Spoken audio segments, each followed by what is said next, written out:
Hi there and welcome.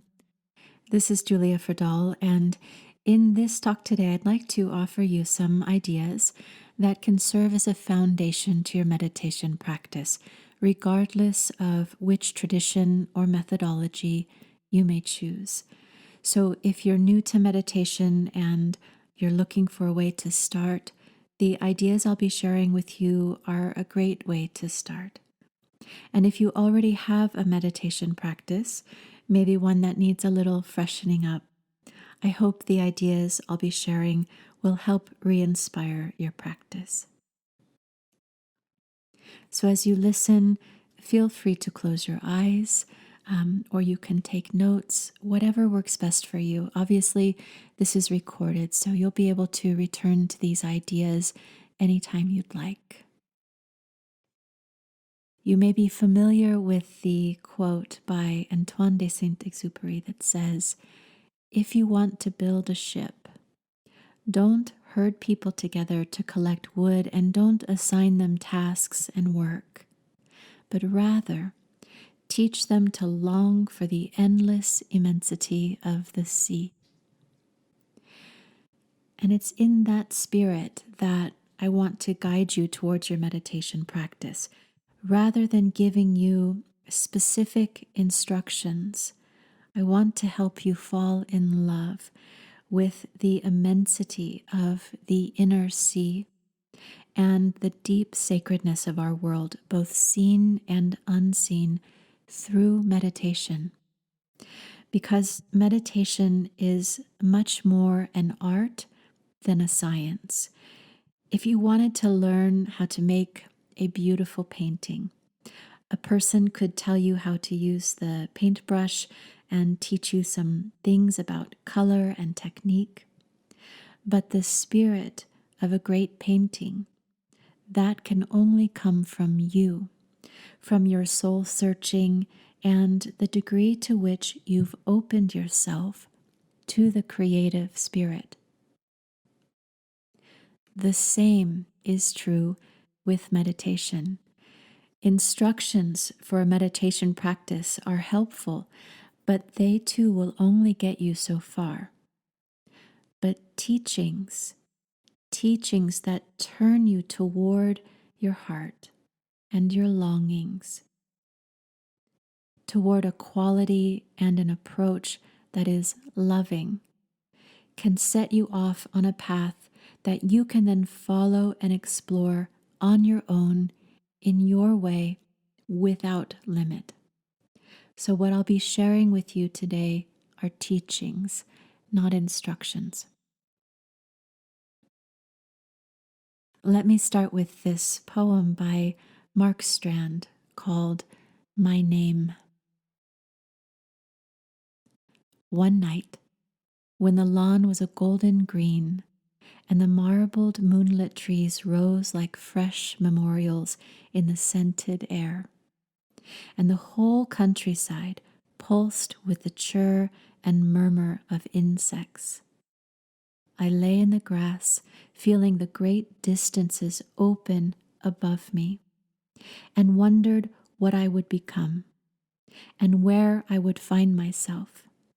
And though I barely existed, I felt for an instant that the vast star-clustered sky was mine, and I heard my name as if for the first time, heard it the way one hears the wind or the rain, but faint and far off, as though it belonged not to me, but to the silence from which it had come and to which it would go.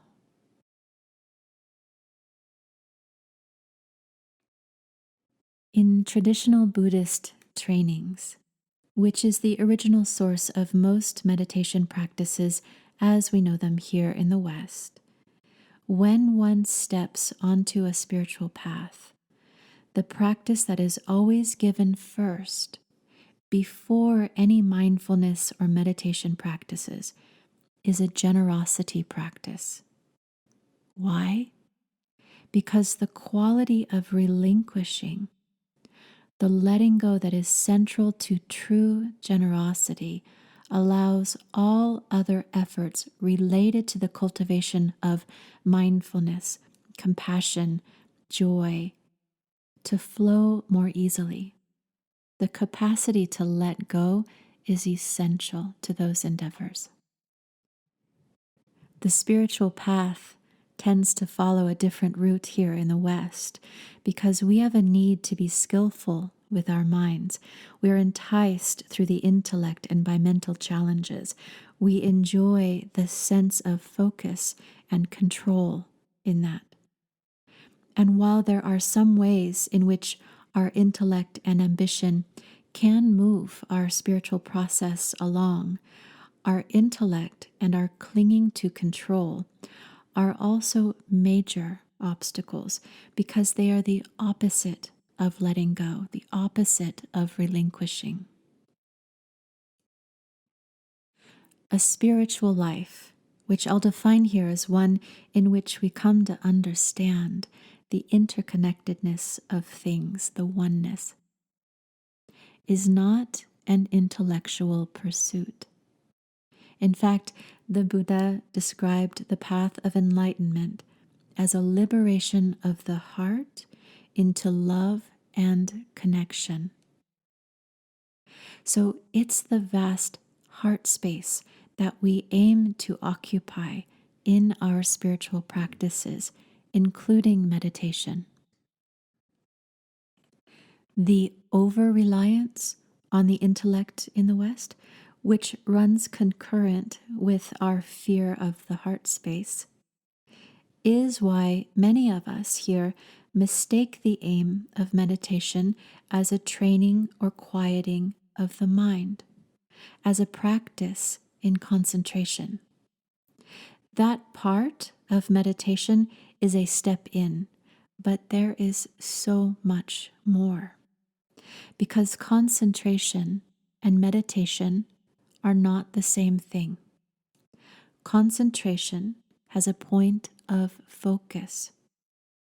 Meditation is an expansive awareness with no points, no point of focus.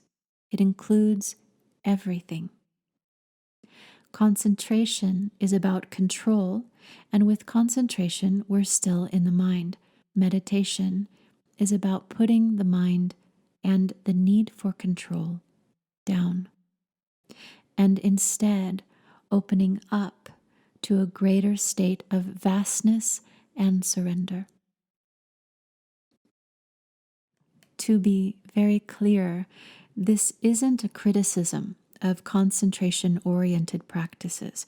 Concentration techniques are valuable techniques that can help us move towards surrender.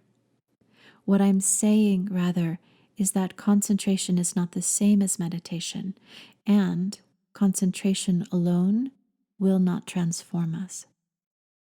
What will transform us is finding our way into the beautifully still, deeper aspect of the heart space, where a great settling and spreading can occur, where love becomes infinite, where the dualities between self and other disappear, and the veils between the seen and the unseen are lifted, and our suffering fades alongside the fading thoughts of not enoughness, superiority, and separation in general. While the mind excels at making distinctions and differentiations, and while there are plenty of places in our lives where such capacities are valuable, the heart does the opposite. The heart is a holder of all things, of all truths, of all realities, of all paradoxes, which is what our world is made of. And it's like an antenna that reaches out and connects us to all things. If the heart is in a protracted or protective state, a closed state, we feel cut off and isolated, sometimes from our own selves. But when we enter the heart and open at the heart, that antenna extends in all directions and connects us to all things. We can be alone anytime, even all the time, and never feel cut off. Keeping the heart space open and healthy is essential to our happiness and our world. And meditation is a practice that helps us do that. So, as difficult or maybe terrifying as it may seem, we want to put down the intellect and view our meditation practice not so much as a doing, but more as a relinquishing of control, a relinquishing of productivity, a relinquishing of self and of our story and our attachment to our story, a letting go of thought in general, so that in that emptiness, in the space made available by your relinquishing, your true nature and the true nature of all things can be revealed to you. And there's a very nuanced thing I'd like you to understand here, which is that meditation is not so much you discovering this true nature. That would be a doing and a seeking. Meditation is the letting go of doing and a letting go of mind so that your true nature and the true nature of all things can reveal themselves to you. That's different. These are very abstract things that I'm talking about, your true nature and the true nature of all things. But unfortunately, there are no better words for these things. Great poets can get close to what they are, but ultimately, the only way for you to really understand is to experience them. And to experience them, you have to let go. This takes time and commitment. And for the modern mind, it also takes trust. Trust to stop thinking, trust to stop trying to make things happen, to suspend your mental efforting and open yourself to a different kind of knowing if you've been relying almost exclusively on the mind for all these years. It's an act of trust to put that down. But is the mind alone getting us where we want to be? Are we happy or are we going mad? That might be a question worth considering. The last thing I'd like to say about why we do this, about why it's valuable to have a deep meditation practice such as this, is that in times like these, when the winds of chaos in the material world are blowing so hard, it really helps to keep your connection to spirit strong. When you lose that connection, or if you don't have that connection, you will feel overwhelmed and powerless. Your spiritual practices are not meant to be an escape from the world, but rather a way to understand it more deeply and move through it more graciously and effectively, even when it's storming. And the truth is, all these storms in the material world originate from the wounds and chaos in our collective inner worlds. So we want to do our part and, at the very least, tend to our own inner world and make it as conscious and peaceful and connected as possible. So, when we close our eyes and turn our gaze inward, what we're really doing is meeting ourselves, meeting our true nature or our Buddha nature, as it's sometimes called.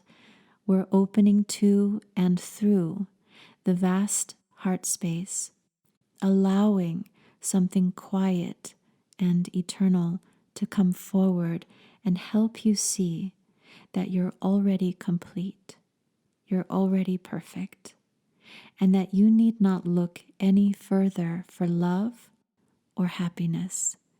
It's right here. When we close our eyes and turn our gaze inward, we're also creating a container in which to bring back together our disintegrated parts. We bring the body, our attention, and our feeling self together in the same place at the same time. A feeling of rest and calm comes instantly, simply for no longer being so pulled apart in so many directions. And through this process of reintegrating ourselves, we also begin to reintegrate our personal self with all that we belong to, which is everything. Through that comes an even deeper feeling of quiet and stillness. It's the end of searching and the beginning of being, and it's so simple.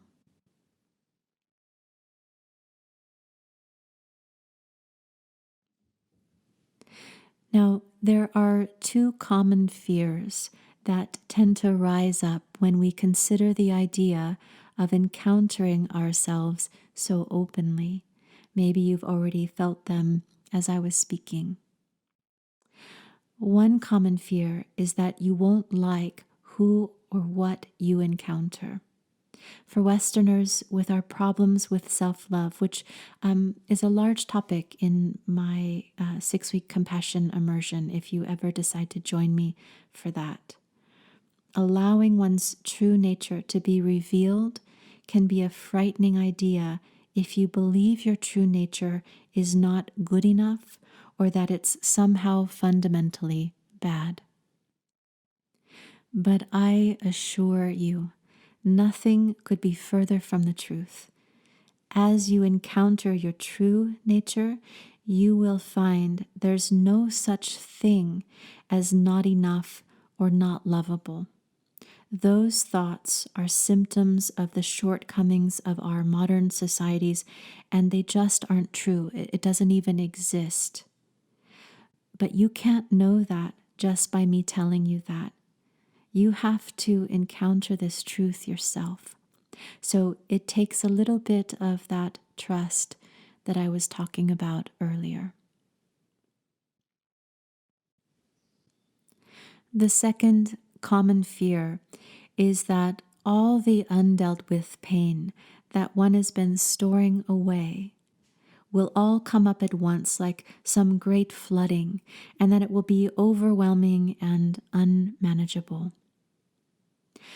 While it's true that in this process of meeting yourself, you will begin to encounter and release your pain.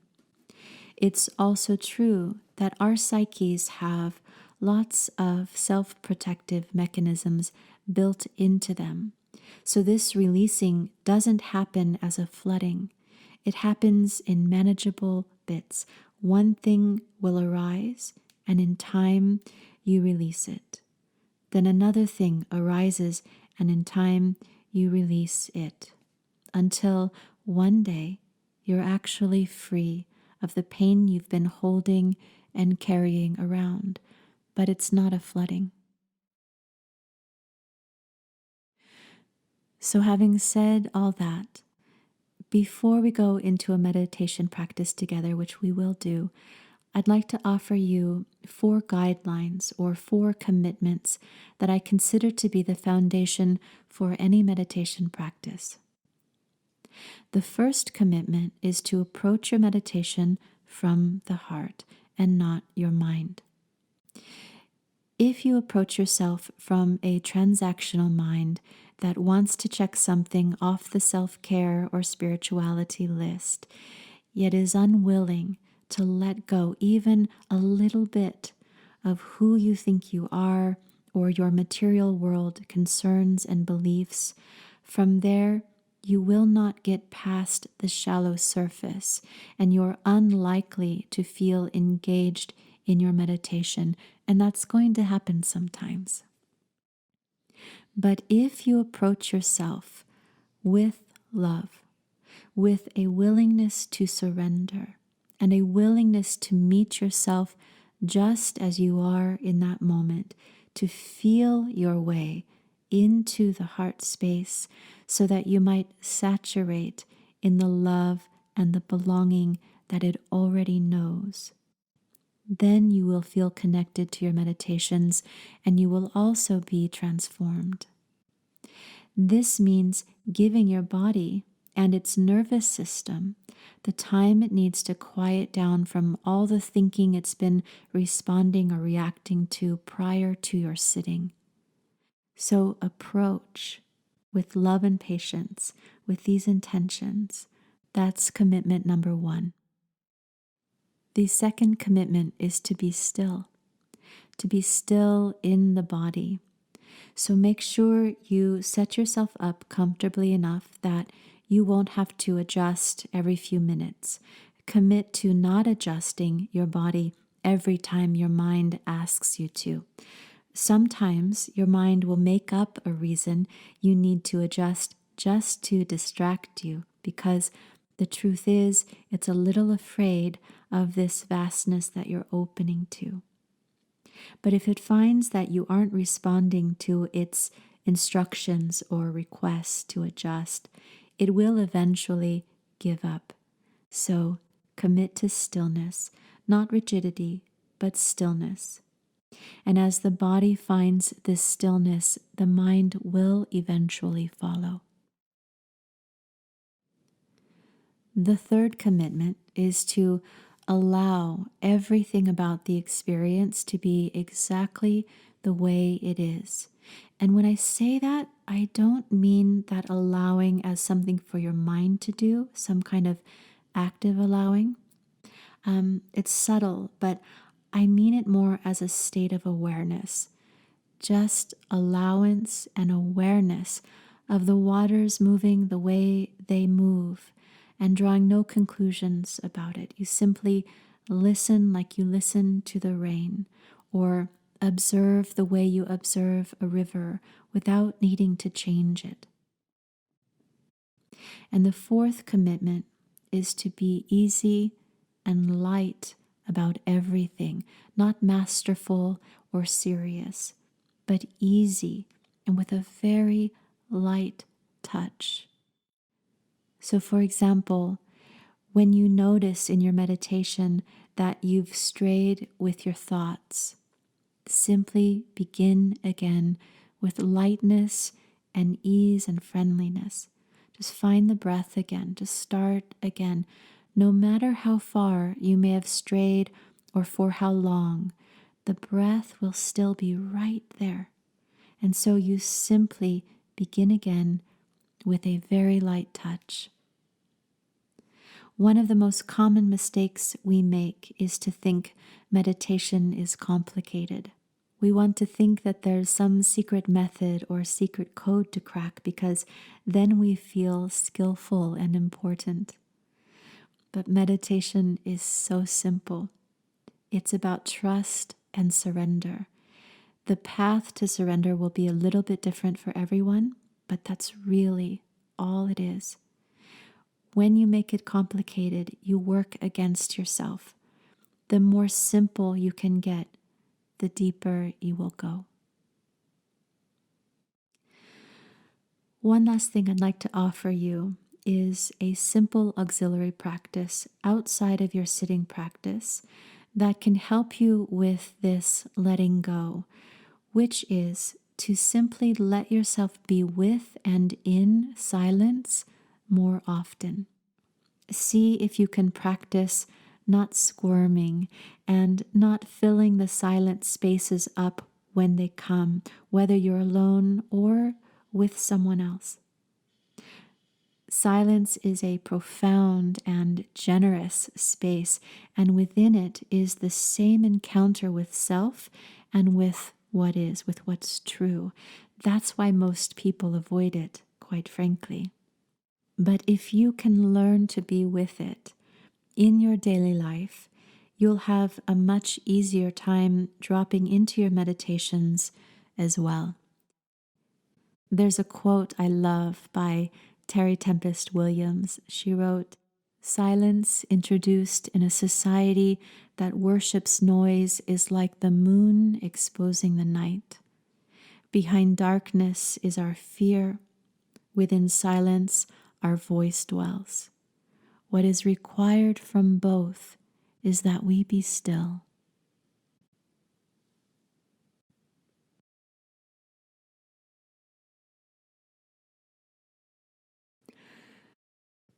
So, having said all of that, um, let me take you into a simple meditation, a deep dive into stillness and silence and the heart space.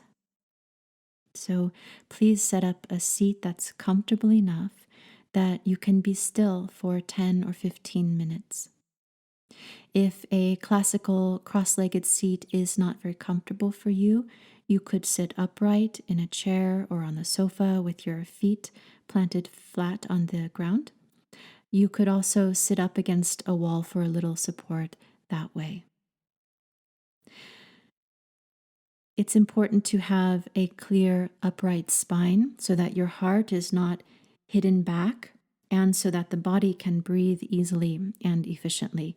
So you want a clear line as best you can running through the brain, the heart, and the belly. And so when you're ready in your seat, rest your hands on your thighs, either turned down or turned up, either way, and close your eyes.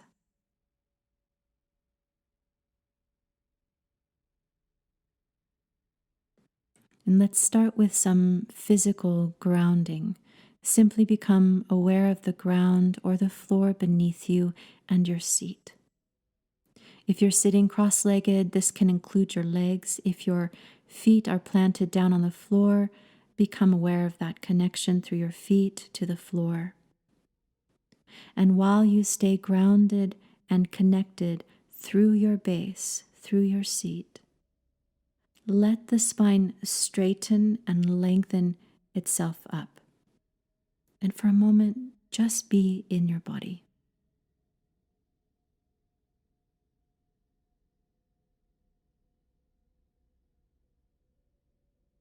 And then without changing anything, notice your breath moving in and out of the body.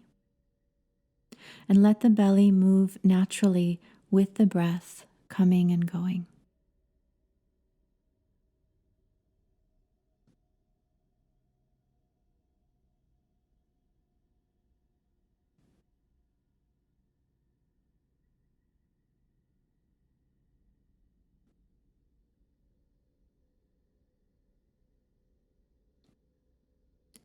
And while you stay lifted through your spine, encourage your body to relax. So lifted in the spine, but then the body kind of draping down. And scan around in a loving way and pause wherever you find some tension and invite that area specifically to relax. Remember to do everything so lightly with just such a light touch.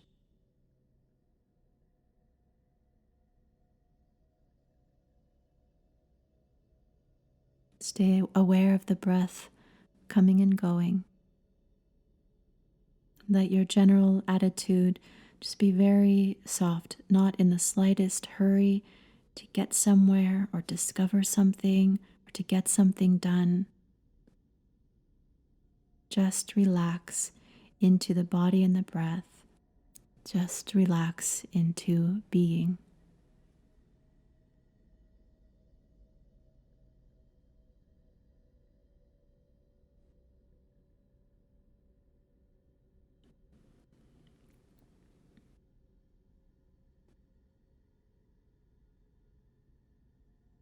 And then feel your energy start to trickle down from the mind, down the throat passage,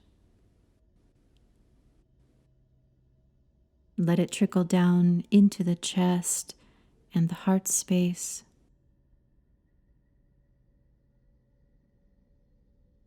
And then down into the lower part of the belly where you're breathing. Stay with the breath. Let the breath be a place you can relax down into. Just rest your attention right at the bottom of the belly, like on the sea floor where you are breathing. As you may notice, just by attending to your breathing, your whole nervous system is starting to calm down. So stay with the breath. If your mind gets active, your breathing will change. And so when you notice a change in your breath or you notice you're back in thought, you want to simply begin with that same light touch, guiding yourself back to the breath, away from thought.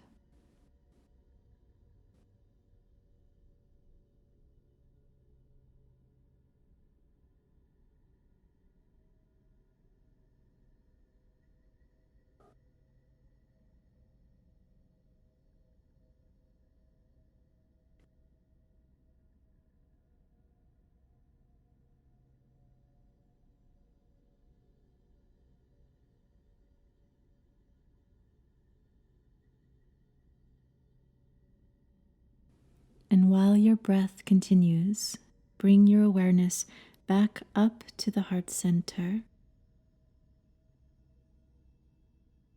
and begin to switch over to a different kind of listening from this center, just an openness there. Not an active listening, just an availability.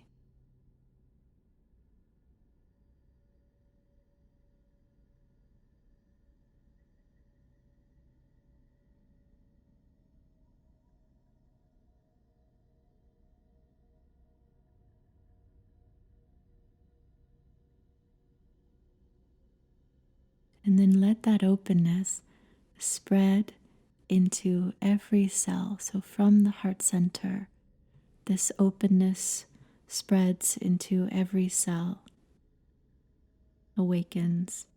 Imagine every cell in your body open and listening, not seeking any sound or any information, just simply available to what it hears in whatever form. Simply available and open without any expectations.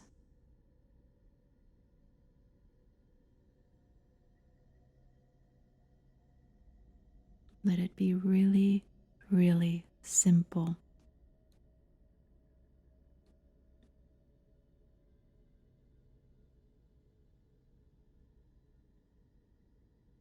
You might notice what's going on in your mind here. Notice if it's becoming cynical or frustrated.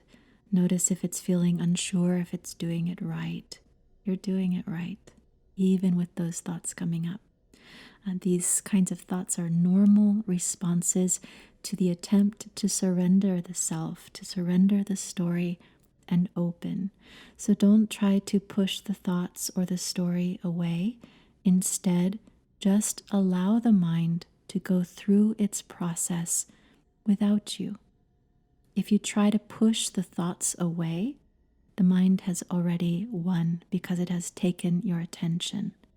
So just stay light and aware and open. That's all you're doing. So simple.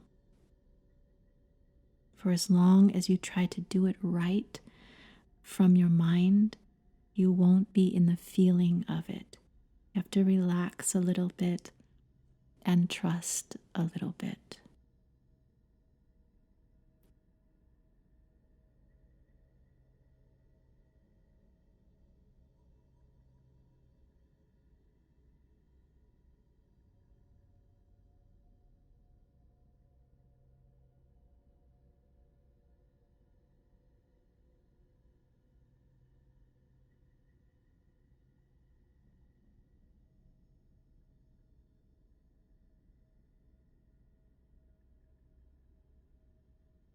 Keep your whole approach soft, not tense, not in a rush, not aggressive. Everything light and easy and just as it should be. Open to the stillness and the quiet that already exists. And feel the quality of letting go, of allowing and not controlling, of relinquishing all your ideas and just bathe in the empty space and allow whatever is. I'm going to go silent for about 5 minutes, and then the meditation and this talk will conclude with a gentle bell.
Here, if you'd like, you can bring your two palms together in front of the chest and stay lifted at the heart. And bow the forehead down, bow the mind down to the heart.